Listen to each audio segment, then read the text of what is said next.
All right, we are right down into what can be described as the final over in the presidential elections 2020 for the United States. The counting is in the last stretch. It has been a real bit of a nail-biter, a cliffhanger. That is how it's been described. But now there appears to be some bit of certainty as to which way Americans have voted. Remember, the magic number in the United States Electoral College is 270. And at this point of time, as things stand, it is Joe Biden who seems to be inching closer to that magic number. He's got 264 electoral votes, while Donald Trump has managed only about 214 electoral votes so far. Even though Joe Biden has taken a lead, he's quite clearly in the lead. He's just 6 short of that magic number of 270 before he can actually claim victory. But still, many of the states where the counting is still taking place, the way in which the counting is taking place, it still points that there could be a bit of uncertainty in some of these states. And Donald Trump, according to the rules, the election rules in the United States, can ask for a recount in any state where his margin of losing is less than 1%. Donald Trump has already said that he'll resort to legal action. There could be recount votes that could be seen. So this number, as it stands at this point of time, is still provisional. Things could still change. Remember, Donald Trump yesterday shocked America when he said that he does not want any more of the votes to be counted. He said that all the votes that are being counted are essentially mail-in ballots, and therefore he said that the results should be declared as things stood yesterday. But there's a lot of water that's flowed since then under the bridge, and it is now Joe Biden who's decisively marching on towards that magic figure of 270. Let's get you a breakup of the different states that still matter, the crucial swing states in the United States. And let's start with Pennsylvania. This, of course, has been one of the most controversial of the states. Pennsylvania has got 20 electoral votes. At this point of time, as things stand, 50.9% is where Donald Trump is. Biden has got about 47.9% of the votes that have been counted. But Pennsylvania is an extremely problematic state for Donald Trump. What has actually happened is that Pennsylvania allows for every single vote that arrives with the election officials till tomorrow, till Friday. All of those will be counted. At this point of time, Donald Trump leads. He'd even prematurely declared a victory. He held a 675,000 vote lead, but his lead has now narrowed down to about 300,000 votes. Things can very quickly change. It's a tight race, and many of the mail-in ballots that are coming in are all going towards Joe Biden. And this is one of the reasons why Donald Trump says that mail-in ballots, he feels, is something that allows for a room for some kind of electoral fraud. Although the election officials there are saying that that is not the case at all, and they will continue to count the ballots that will come in even until tomorrow evening in the United States. And Pennsylvania was won by a very small margin in the year 2016. It's a crucial state because it has got about 20 seats in the Electoral College, and the way that it swings is going to be crucial. But let's point it out to our viewers. Joe Biden does not need to win Pennsylvania. He can become the president even if he were to lose Pennsylvania, because he's already done enough. He's got 264 seats in his kitty. But for Trump, he needs to win Pennsylvania. Let's now shift our attention to the next big state that we are taking a look at. This is Michigan and Wisconsin. At this point of time, a lot of pollsters have already called both Michigan and Wisconsin for Joe Biden. These were two states that had been won by President Trump in 2016.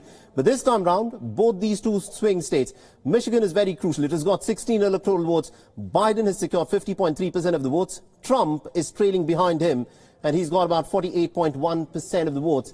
And the stakes could not have been higher, but Joe Biden has won both the states by a very narrow margin. In Michigan, this was crucial, and it is the victory in Michigan that's actually paved the way for Joe Biden to get this decisive lead on Donald Trump. Now, Joe Biden has got 49.6% of the votes in Wisconsin, and Donald Trump is, of course, trailing him by a very narrow margin. The margin could not have been narrower. He's behind him by a margin of just about 0.6%. It is a razor-thin margin, but both Michigan and Wisconsin have slipped away from the Democrats. They had slipped away from the Democrats 4 years ago, but now they're back decisively in the Democrat camp, And this 2 states is what has made the difference for Joe Biden. Now, Biden is just 6 electoral votes away from being called the President of the United States of America. Nevada has exactly those many seats. It's got 6 electoral votes, and Biden here is leading by a narrow margin. He's up by 49.3%. Trump is trailing behind him, 48.7%. The margin is just 0.6%. But the voting and the counting of votes will actually go down to the wire. The state of Nevada, in many ways, is make or break for Donald Trump. Nevada is still counting the votes. Every election has its challenges, but this one particularly was one of the most unpredictable and divisive ones. Unlike the previous election, states this time are dealing with an avalanche of mail-in ballots. At least about 103 million people, remember, that's a huge margin, that's a record in itself, voted even before the polling day began on the 3rd of November. That is almost 74% of all the votes that had been cast in comparison with the year 2016, and it is mail-in ballots that in many ways has complicated this election and has also made President Donald Trump question the results that are coming out. Meanwhile, Donald Trump declared victory for himself. He said that counting does not need to take place anymore and that the results should be declared on the basis of the projections that were coming out yesterday evening. The President Trump said that he wants to go to the Supreme Court. He's accused the Democrats of trying to steal the election from him. This is something that he has been saying right from the beginning.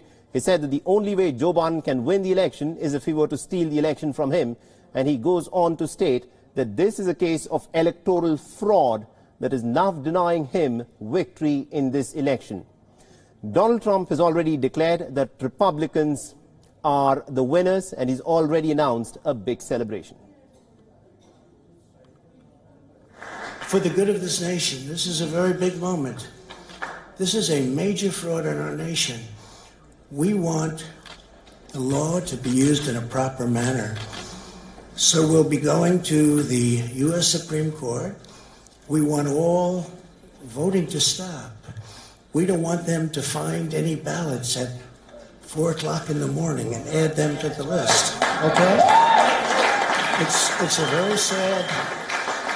a very sad moment. To me, this is a very sad moment, and we will win this. And as far as I'm concerned, we already have won. So I just want to thank you. Now, on the other hand, Democrat presidential nominee Joe Biden has said that the results may not be known until Wednesday morning, and that is till Wednesday night. And he's urged that voters should remain patient because he now says that the Democrats are well and truly on their way for a victory. We knew this was going to go wrong, but who knew we're going to... Every time I'd walk out of my grandpa's house up in Scranton, he'd yell, "Joey, keep the faith." And my grandma, when she was alive, yelled, "No, Joey, spread it. Keep the faith, guys. We're going to win this." Thank you, thank you, thank you. Your patience is great. All right, keep the faith. That has been Joe Biden's rallying call. Now, count every vote. This also is the new battle cry for voters who are protesting against President Donald Trump in the aftermath of an action-packed election night. The world has got its eyes glued to the U.S. election results. With counting still underway, it's actually still soon to make a call in this election that has been a very grueling and a bitter affair so far. Now, let's tell you as to what's been happening in New York, where the protesters took to the streets. They chanted the words, "Demand democracy," and every vote counts, as hundreds of people wound their way through the city. Now, thousands of people marched past luxury stores on Manhattan's Fifth Avenue in what they called a celebration of justice, fairness, and democracy. Democracy. Man, democracy.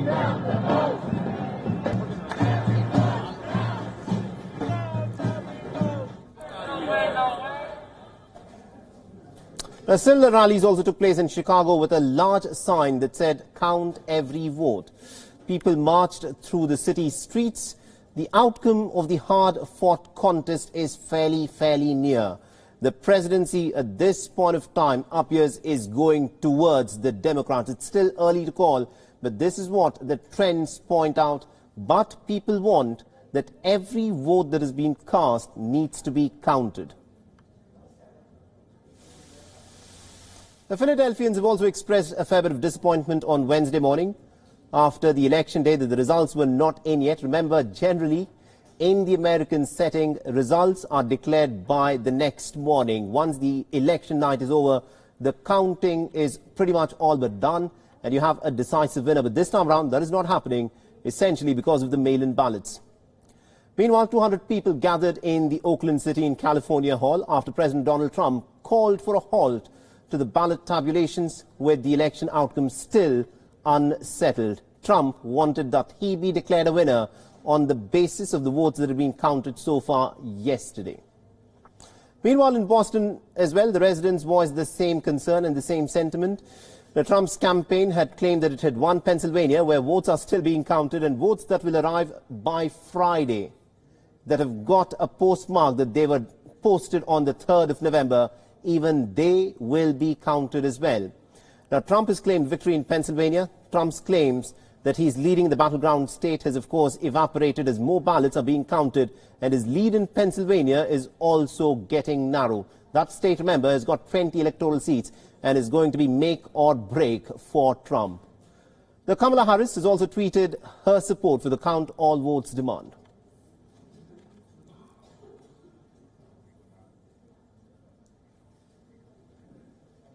Meanwhile, it is not just the Americans who are on tenterhooks with the result that is to come out of this election. This is a period of uncertainty because the person who sits in the White House is indeed the most powerful man in the world. And the policies that come out of the White House impact the rest of the world. Now, America's allies and rivals are watching this election very closely. They have their own agendas and hopes pinned on the result of this election. Our next report gets you all the details.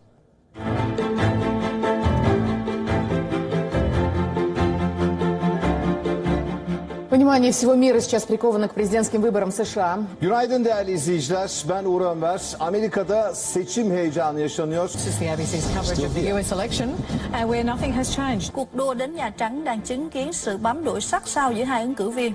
خوش آمدید. انتخابات ریاست جمهوری آمریکا. Hello and welcome to our special broadcast. A tight election is always exciting to watch, even more so when the prize is the White House. The world is watching America closely. Its choice will shape the world for the next 4 years. For American allies, it's a situation they face every 4 years. Partners like the UK aren't too worried about the results. The fundamentals of their relationship remain strong. The UK-US relationship is in great shape, and we're confident that it will go from strength to strength whichever candidate wins the election. But if it's a toss-up between Trump and Biden, Europe will be backing the Democrat. Transatlantic ties have deteriorated under Trump.